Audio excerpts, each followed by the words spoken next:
इस बार देखिए criminals most wanted में हमारा कोई नहीं है, हमारा चाचा, चाचा। एक नाकाबिले यकीन हैरान कुन वाकया। अपने ही शौहर के लिए जब एक बीवी मौत की बिसात बिछाने लगी,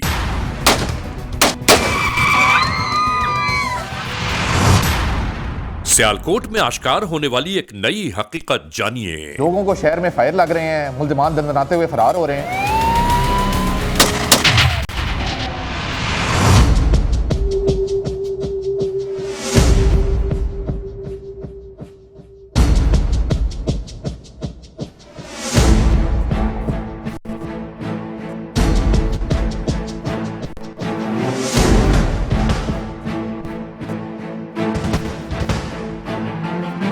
मुझे तो समझ में नहीं आता कि जिसकी जो मर्जी आ रही है वो करता चला जा रहा है।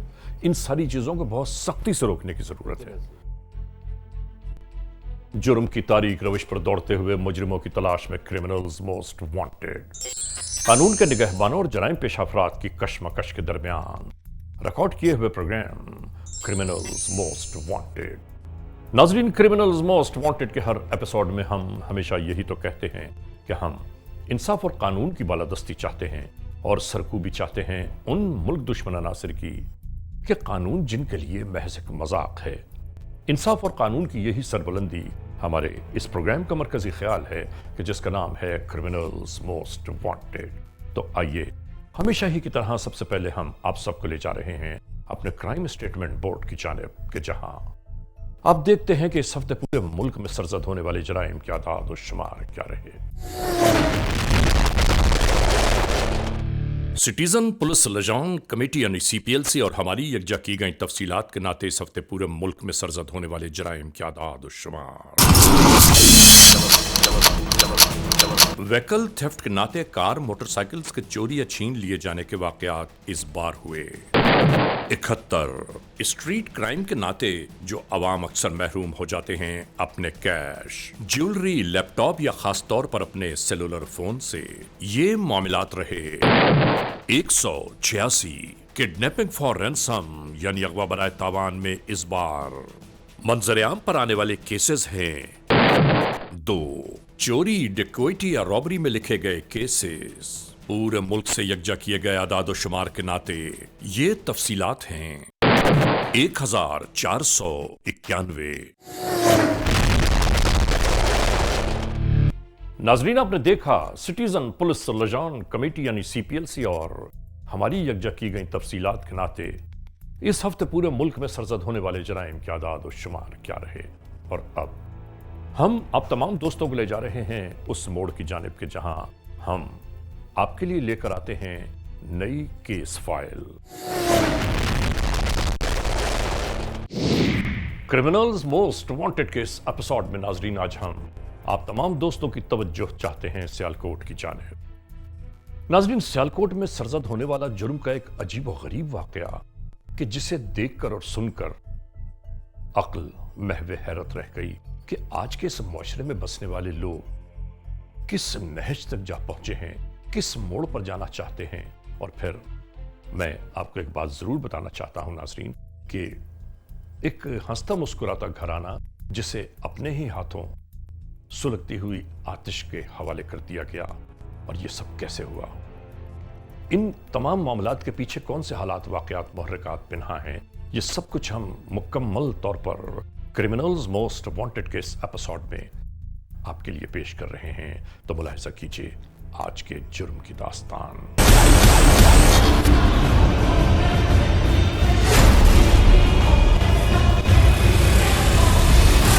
ये सियालकोट है। आज के इस एपिसोड में हम एक ऐसे केस की बाबत गुफ्तगू कर रहे हैं कि जिसके बारे में सोचते गौर करते इंसानी अक्ल हिचकोले खाने लगती है। जहन अजीब मदारिज में गर्दिश करने लगता है कि आखिर आज की दुनिया में बसने वाले लोग अक्सर अपनी ही जिंदगी को खुद अपने ही हाथों तमाशा बना लेते हैं, और इसके बाद दुनिया के लिए ये आप बीती तमाशा ही रहती है।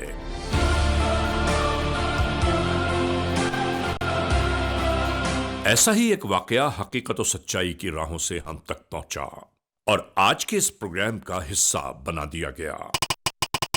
21 दिसंबर 2017, पुलिस स्टेशन कोटली सैयद अमीर, जिला सियालकोट।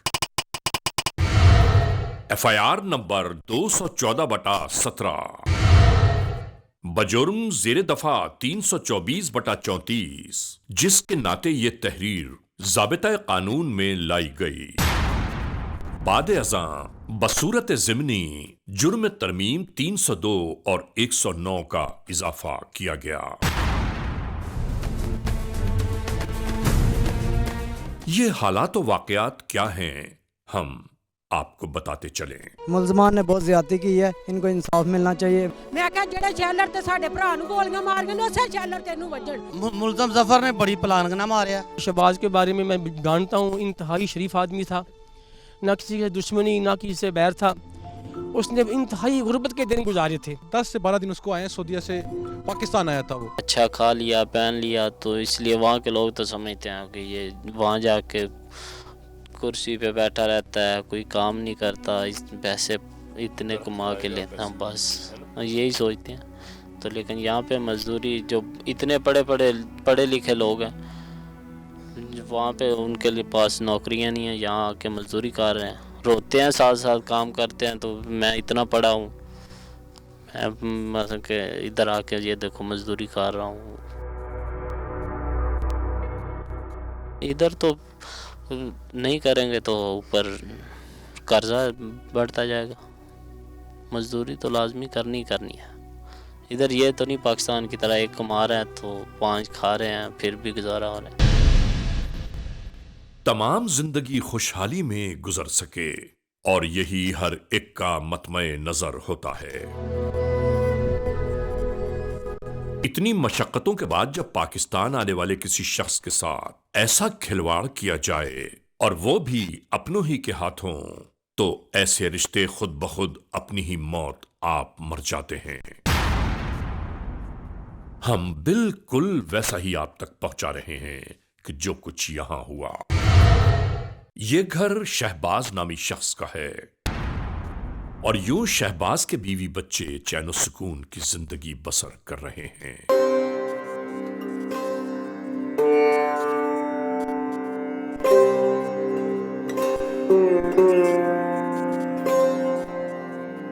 इन तमाम बातों के बावजूद अक्सा नामी औरत की मसरूफियात भी किसी से ढकी छुपी नहीं।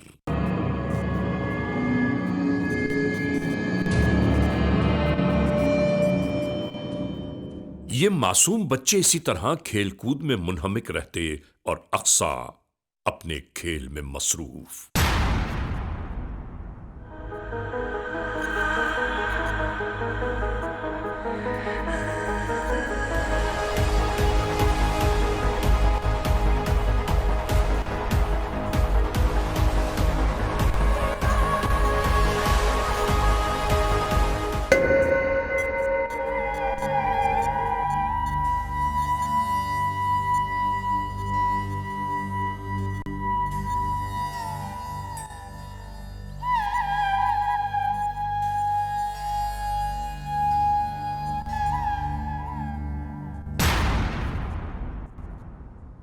और अक्सर इसी तरह रात के गुजरते गुजरते एक नया खेल शुरू हो जाता।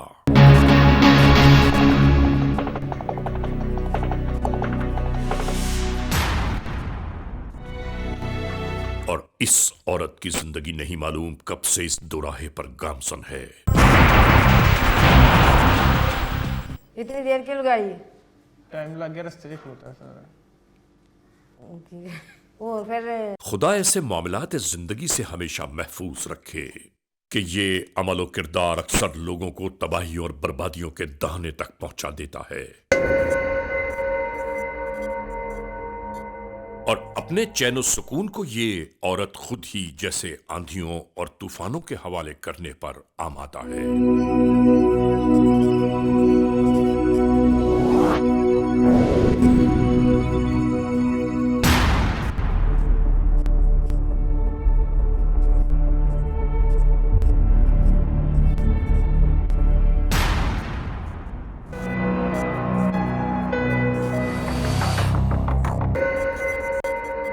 ये देले गांव है, सियालकोट का सरसब्ज व शादाब इलाका, जहां जिंदगी चैन और सुकून के साथ बीत रही है।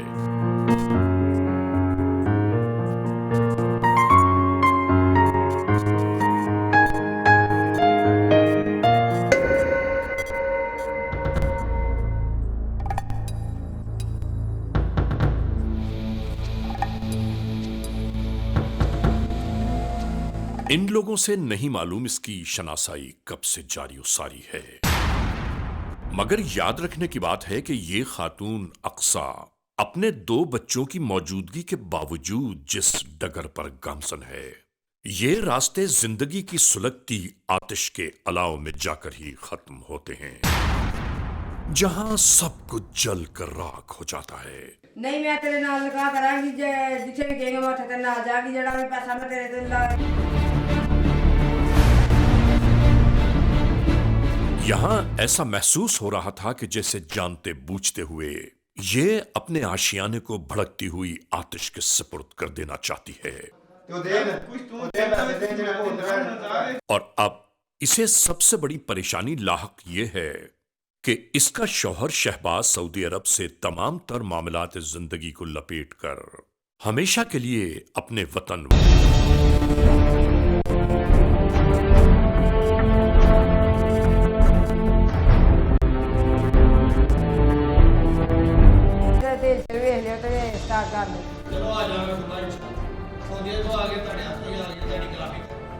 और अक्सा नामी ये औरत यहां अपने शौहर को ये बता रही थी कि कल शाम को हम सबको चिपराड़ के गांव जाना है और तुम्हें जरूर।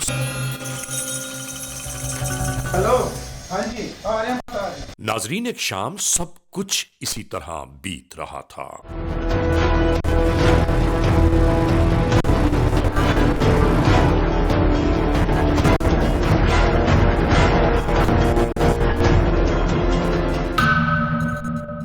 आती जाती गाड़ियों के दरमियान अचानक ही एक नई दास्तान सर उभारने लगी। देखते ही देखते कयामत का एक मंजर निगाहों के सामने था। इस गाड़ी में मौजूद अफराद चीखो पुकार आहोजारी करने लगे। आलम खौफ में सुजुकी कैरी से बरामद होने के बाद इन लोगों को पता चला कि आगे बैठे दोनों भाई शदीद जख्मी हैं।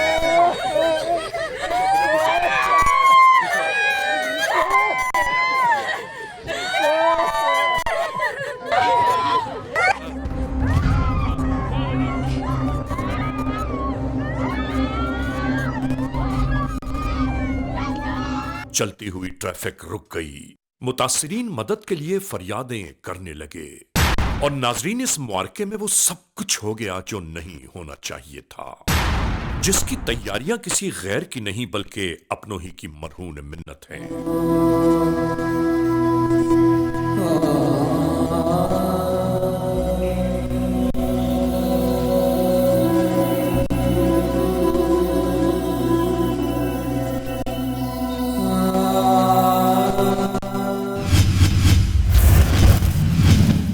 Criminals most wanted. Criminals most wanted के इस एपिसोड में आप देख रहे हैं जुर्म का सरजद होने वाला एक ऐसा वाकया कि जो सियालकोट के इलाके देले में उभरा।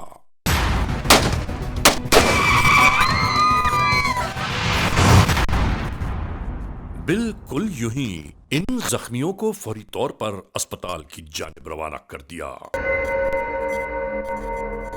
इस गंभीर खबर के मिलते ही इलाका पुलिस के एहलकार भी अस्पताल की जानिब जाने के बाद गांव देले में हर जानिब जैसे मौत के सन्नाटे महसूस होने लगे। लोग सहमे हुए डरे डरे कि नहीं मालूम कब कहां से क्या खबर आ जाए। और फिर यही हुआ। एक मायूस कुन खबर पूरे गांव को अपने लपेट में ले चुकी थी।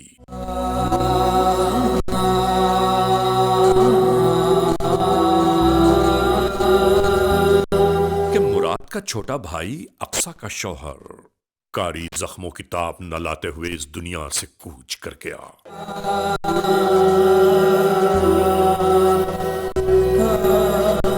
खुदा नाजरीन, दिल हिला देने वाला था ये मंजर। जैसे कयामत की कोई घड़ी हो।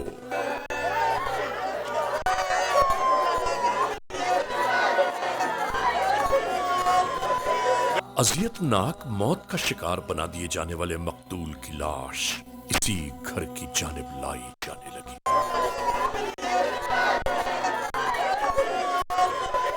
इस कर्बनाक मरहले में हमारी दुआ है कि ऐ मालिक दो जहां, पूरी दुनिया के इंसानों को हमेशा बलाए नागानी से महफूज रखना।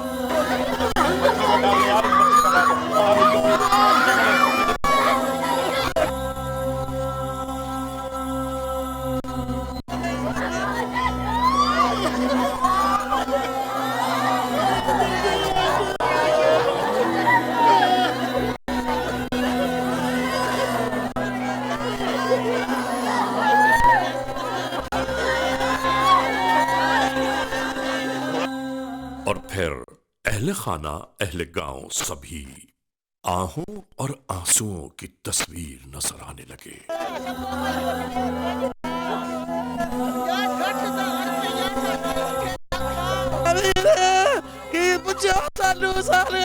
कोई गल नहीं जी होती। हमारे चाचू का इस तरह उसने मारा, उसे भी फांसी का हुक्म होना चाहिए। हमारे चाचू का इस तरह उसने मारा, हमारे चाचू का भी इस तरह होना चाहिए। हमारा कोई नहीं है, हमारा चाचू चाचू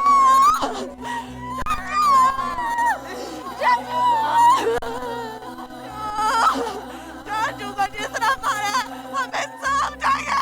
हमारे चाचू का जिस तरह मारा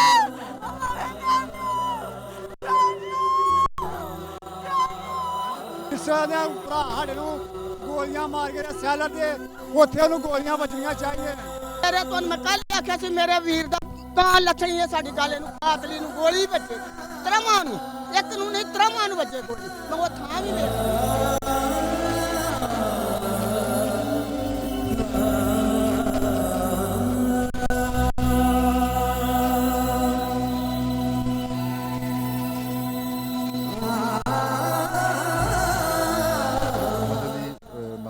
इलाका थाना कोटली शादमीर का SHO हूँ।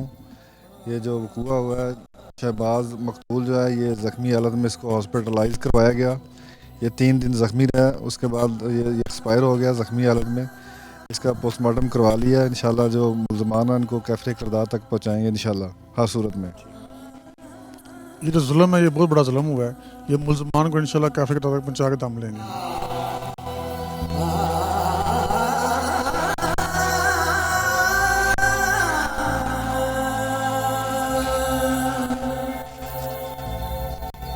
इसके बाद अगले मरहले में इसी गांव देले के कब्रिस्तान की मट्टी तले इस बेचारे की तदफीन कर दी गई कि जिसे खुद नहीं मालूम होगा कि इसे क्यों मार दिया गया।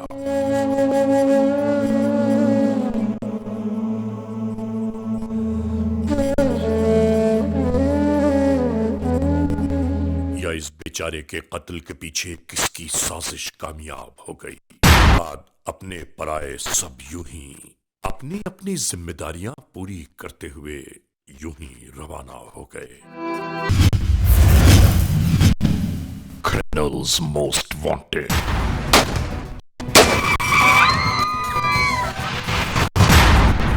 इस जानेब राह में चलने वाली गोलियों के बायस मौत से हम किनार हो जाने वाले केस पर हुक्काम बाला सख्त बरहम दिखाई दिए। सर इसमें हम इन्वेस्टिगेट कर रहे हैं। सर कुछ तक लोग मिले हैं जो उनके रिश्तेदार हैं, उनके बयान ले रहे हैं। इसको तकरीबन बाहर से आए हुए 15 दिन हुए हैं अभी। ये क्या बात हुई? लोगों को शहर में फायर लग रहे हैं, मुल्ज़मान दंदनाते हुए फरार हो रहे हैं और हम दबानी जमा खर्च में लगे हुए हैं। सर CDR भेजे हुए हैं। CDR का हमें क्या फायदा यार? हम 3-4 दिन से इसी चीज़ के गिर्द घूमते रहेंगे। सर जियो फेंसिंग कराइए सर। यार जियो फेंसिंग वगैरह छोड़े मेरे लिए। मैं ये लाकानूनियत हरगिज़ बर्दाश्त नहीं कर सकता। मैं शहर के अंदर अपनी प्रेजेंस को चैलेंज नहीं होने दूंगा। कानून हमारे गिर्द घूमता है, लोगों को एहसास रहना चाहिए कि हमारी प्रेजेंस मौजूद है और हम किसी भी गंदे आदमी को उनके गिर्द मौजूद नहीं रहने देंगे इंशाल्लाह। सर उसकी बीवी से साथ बैठी हुई थी उसके गाड़ी के अंदर सर उसको भी हमने शामिल किया, लेकिन वो बार बार सर बयान चेंज कर रही है। क्या मतलब? बयान कैसे चेंज कर रही है? सर कभी वो कहती है कि हम उधर गए हैं तो सुबह गए थे, कभी रात को गए हैं। उसके हमने तमाम एनालिसिस किया उसके कॉल का। सर उसके मैसेज भिजवाए हुए हैं सर। तो अभी से जो इलाके से हमें इंफॉर्मेशन मिली है ना सर, उसके मुताबिक सर उसके किसी बंदे से नजायज़ तल्लुकात भी हैं, उसको सर हम चेक कर रहे हैं सर। रज़ाक, मैंने आपको मुकम्मल क्लैरिटी के साथ ये बात बताई है कि आपने जो वसाइल इस्तेमाल करने हैं करें, आपने जो भी एनालिसिस करना है करें, लेकिन मुझे 100% इस मुकदमे का 2 दिन के अंदर अंदर रिजल्ट चाहिए। जी शायद मैंने आपसे कहा था कि वकूए के गिर्द गिर्द जितनी भी CCTV कैमरा कवरेज है उसको चेक करें, क्या रिजल्ट रहा।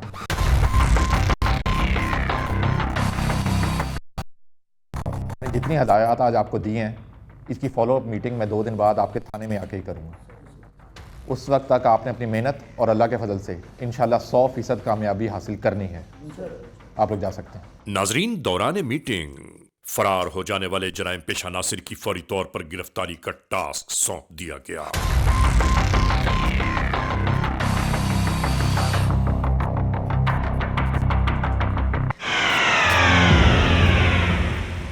नाजरीन, इस पूरे गांव और इसकी राह गुजर पर सादा-लिबास कानून के एहलकार मुस्तकिल इस छानबीन में थे कि आखिर ये कत्ल क्यों हुआ, वो कातिल कौन थे और कहां रूपोश हो गए।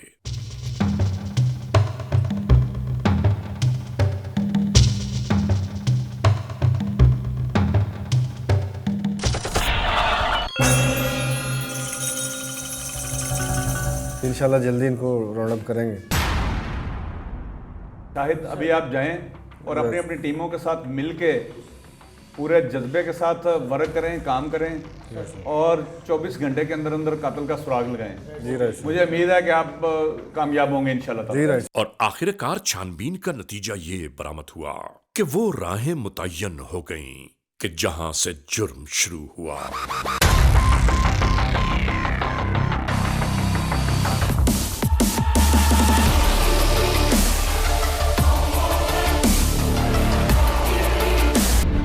आखिरकार कानून के एहलकार इस मोड़ तक आ पहुंचे कि जिसकी निशानदेही इनसे की गई।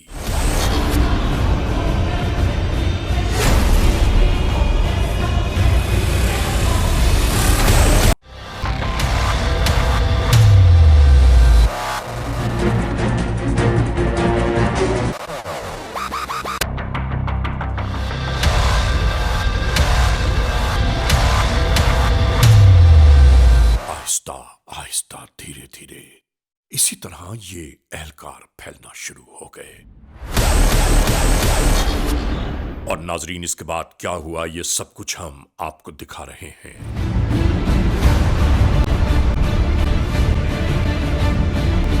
अंदर की जानिब आने वाली आहट ने इन्हें चौंका दिया।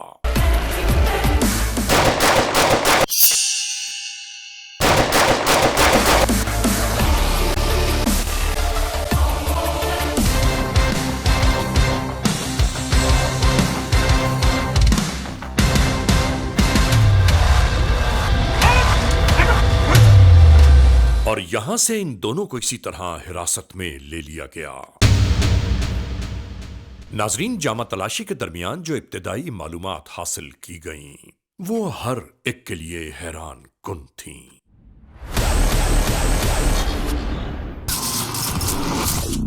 क्या नाम है तुम्हारा? अहमद रजा सर। वालिद का क्या नाम है? मोहम्मद इफ्तार। कहाँ रहते हो? दिल्ली। क्यों मारा था शहबाज को? सर मैंने नहीं था मारा। किसने मारा है? सर जफर ने मारा। तुम दोनों के अलावा इस केस में और कौन कौन शामिल है? कोई नहीं सर। ये सारा जो बकुआ है ये कैसे हुआ? पूरी दास्तान बताएं। सर सुबह जब अक्सा और उसके घर वाले निकले से घर से, इसने जफ़र को बताया था कि हम जा रहे हैं। तो सर जफ़र ने मुझे कहा कि उधर जाना है। मैंने सर गाड़ी थोड़ी साथ की लगाई है, इसने सर फायर कर दिया अचानक।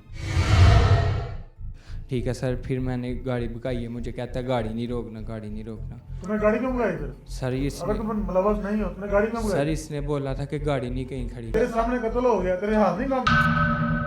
वक़ूआ जब हो गया है तो उसको उस वक्त आपने गाड़ी किस कीमत में भगाई है? सर गाड़ी हमने कमावाला के बीच में से हो गए, गामगढ़ की तरफ से हो गया, हम अपने गाँव गए थे। वो अक्सा ने कहा होगा पैसे दूंगी मैं। असला किस किस के पास था? असला सर जफर के पास था। क्या था उसके पास? पिस्टल था सर। तुम्हारे पास क्या था? सर मैं गाड़ी चला रहा था। गाड़ी में तीसरा बंदा चला रहा था? सर हम दो ही थे, तीसरा साथ कोई नहीं था।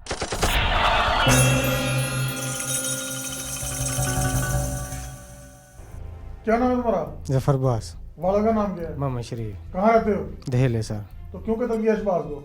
सर उसकी बीवी ने कहा था। क्या कहा था उसने? बीवी ने क्यों कहा था? सर वो शादी करना चाहती थी। कैसे? मुझसे सर। तुम्हारा उससे तल्लक था? जी सर। कितनी देर से? 2 साल से सर। 2 साल से? जी। फिर कैसे हुआ वो? सर फ़ोन पर रब्ता हुआ, फ़ोन किया उसने, वो बोली है कि मैं जा रहा है, ख़त्म पे जा रही हूँ, तो वापसी पे जब आना है तो लेट आऊँगी शाम को, तो ये काम कर देना। कत्ल कैसे किया? ऐसे गाड़ी पे आके ये आगे आगे पिकअप थी, हमारी गाड़ी पीछे थी, तो रास्ते में आगे। हमारे पास कौन सी गाड़ी थी? 125 था सर। कौन चला रहा था? वो अहमद रजा सर। असला किस किस के पास था? मेरे पास था सर। क्या था? 9mm sir. तो कैसे फायर मारा? गाड़ी साथ लगा के सर। चलती गाड़ी से? चलती गाड़ी। गाड़ी रोकी थी? नहीं सर। तुम्हें पता कितना जुल्म किया तुमने? बहुत किया सर, बड़ा। छोटे छोटे बच्चे हैं उसके, उस नाम औरत को शर्म आई ना, तुम्हें शर्म आई? सर उसने मुझे मजबूर किया। क्या मजबूर किया था उसने? यही कि इसको ख़त्म करने के लिए। क्यों? शादी करने के लिए। मैं इसको बोला अब हम तलाक ले लेते हैं इससे, वो बोलती थी तलाक नहीं लेनी। मैंने शादी करनी है तो इधर ही रहना है जिधर ये घर है मेरा। उसकी प्रॉपर्टी पे कब्जा भी करना चाहते होंगे। क्या बिगाड़ा था उसने तुम्हारा? सर उसने मुझे कुछ नहीं बिगाड़ा। तो फिर क्यों नाहक कत्ल कर दिया उसको? इस पूरे केस में गलती कहाँ कहाँ हुई है? तुम गैर शादीशुदा लड़के हो, खूबसूरत हो, जवान हो, तुम्हें तो अच्छे खानदान की लड़की मिल सकती थी। ये तुमने क्यों किया बच्चों वाली के साथ? ये कैसा इशक है? थाना कोटली सैयद मीर की हदूद में होने वाले इस वाक़े ने जो ही हमें मुतला किया कि 2 भाई फायरिंग की जद में आके मजरूब हुए हैं चलती गाड़ी में, तो पुलिस ने फौरी अपने शवाहिद इकट्ठे करके और तफ्तीश के अमल का आगाज़ किया। पुलिस ने के अलावा इस कहानी के इर्द गिर्द जो किरदार थे उनको भी अपनी निगरानी और मुशाहिदे में रखा। ये सारी स्टोरी बाद में शवाहिद और अपनी मुशाहिदे की बेस के ऊपर जब अनअर्थ हुई तो पता चला कि इस सारी के पीछे जो मजरूब और बाद में मकतूल हो गए उनकी अपनी बीवी ने इसके सारे ताने बाने जोड़े थे। जो ख़वातीन नासमझी और मोहब्बत के सुहाने ख्वाब देखकर इस तरह का इंतहाई कदम उठा बैठती हैं, उनकी किस्मत में पछतावा, रुसवाई और ज़िल्लत के सिवा कुछ नहीं रह जाता। तमाम शवाहिद और बयानात की रोशनी में तफ्तीश का अमल मुकम्मल किया जा रहा है और इसी बिना पर तमाम चीज़ों की तकमील के साथ मुकम्मल चालान अदालत के सामने रख दिया जाएगा। इस बात को यकीनी बनाया जाएगा कि जिस जिस मुल्ज़िम ने जो किरदार अदा किया है अपने मकरू फेल का अंजाम अदालत के ज़रिए ज़रूर भुगतेगा।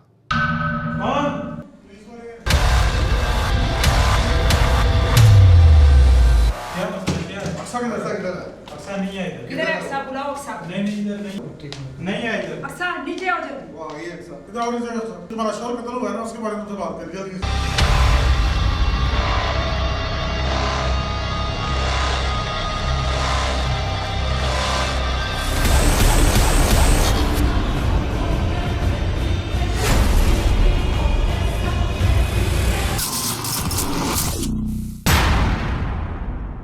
हाँ खातून, बता क्या नाम है तुम्हारा?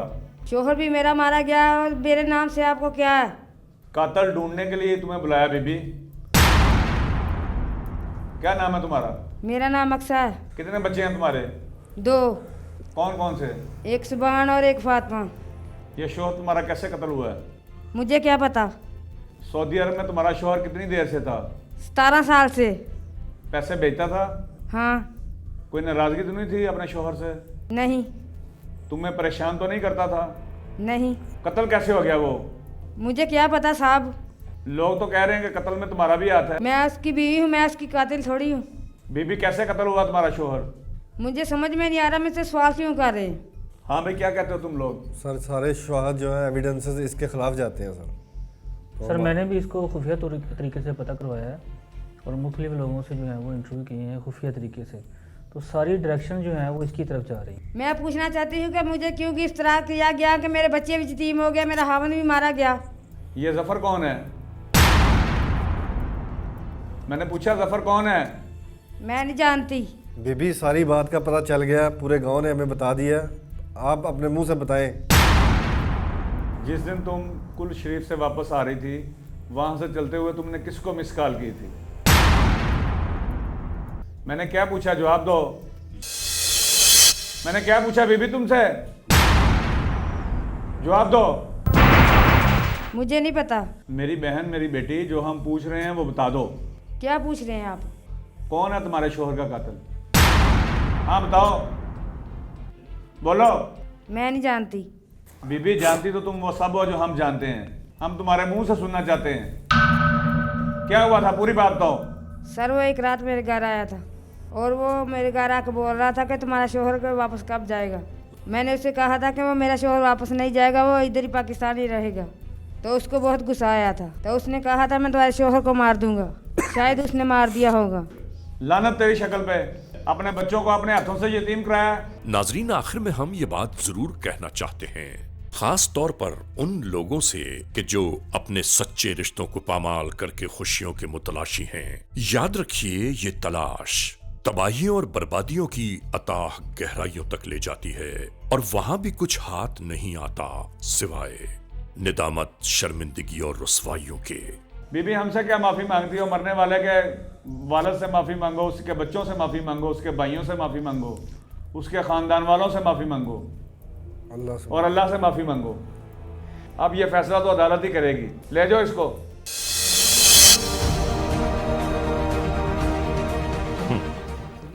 इसको फाइनल करवा दें। अब इसे फाइल कर दो। ठीक है। ठीक है, और देखते हैं कि फिर ये प्रोसीड होकर केस कहाँ पहुंचता है। बिल्कुल। नाजरीन, criminals most wanted case episode में आपने देखा आज के जुर्म की दास्तान का मुकम्मल अहवाल। हमने आपको दिखाया कि एक औरत ने अपने ही हाथों अपने मासूम बच्चों को यतीमी की चादर उड़ा दी और खुद बेवा हो गई। और ये सब कुछ कैसे हुआ, क्यों हुआ, इनके हालात, वाक़यात, महरक़ात क्या थे नाजरीन, ये सब कुछ हमने आपको आज के इस एपिसोड में दिखाया। इसके बाद न कुछ कहने को रह जाता है और न कुछ सुनाने को। बस कहना यह है कि खुदा न खास्ता अगर ऐसे हालात, ऐसे वाक़यात, ऐसे मामलात मुल्क के किसी भी कोने में रूनुमा हुए हैं या हो रहे हैं तो बराह करम कानून के हाथ मजबूत कीजिए, हमें इत्तला दीजिए और याद रखिए कि इत्तला देने वाले का नाम हमेशा इसी गैराज में रखा जाता है, cmw@arYnews.tv, या हमसे फेसबुक पर राबिता कायम कीजिए, यानी अली रजा cmw@gmail.com, और आइंदा एपिसोड तक इंतजार कीजिएगा।